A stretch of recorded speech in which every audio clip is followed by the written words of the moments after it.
Je suis étudiante à la maîtrise en création littéraire à l'Université du Québec à Montréal. Aujourd'hui, je vais vous raconter l'histoire de ma recherche qui cherche à comprendre comment on raconte des histoires. Une maîtrise en recherche-création en littérature comprend à la fois une création littéraire et un essai réflexif. Les deux parties se nourrissent mutuellement, elles sont en relation dynamique. Imaginez-vous dans un court de tennis.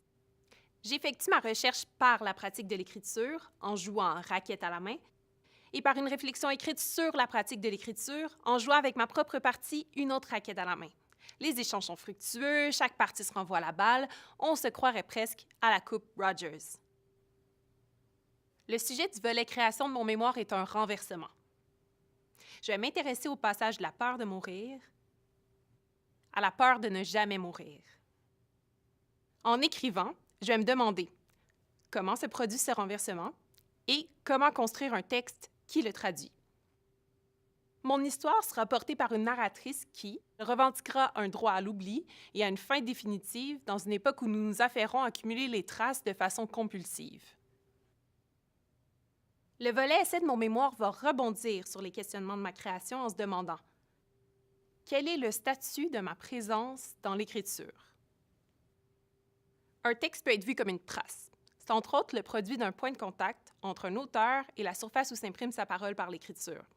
Entre moi et le texte, il y a donc ce que Georges Didier-Berman, un philosophe et historien de l'art français, appelle le jeu du contact et de l'écart.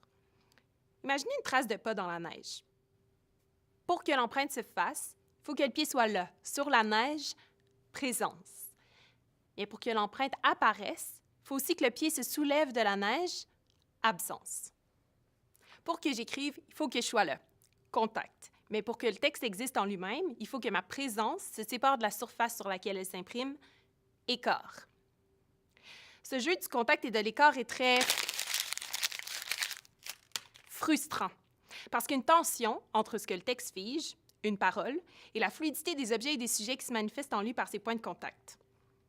C'est cette frustration vis-à-vis ma présence-absence dans les textes que je me propose d'investiguer dans le volet essai de mon mémoire.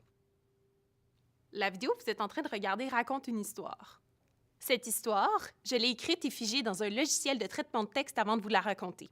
Elle a été pensée pour que sa forme, comme mon projet de création et mon essai, réfléchisse à la manière dont on raconte une histoire. Plus encore, cette vidéo me permet d'ajouter une autre dimension à la dynamique de recherche-création que j'expliquais tout à l'heure à l'aide de mon exemple du court de tennis. Parce que maintenant, vous pouvez, vous aussi, me renvoyer la balle et échanger avec mon projet.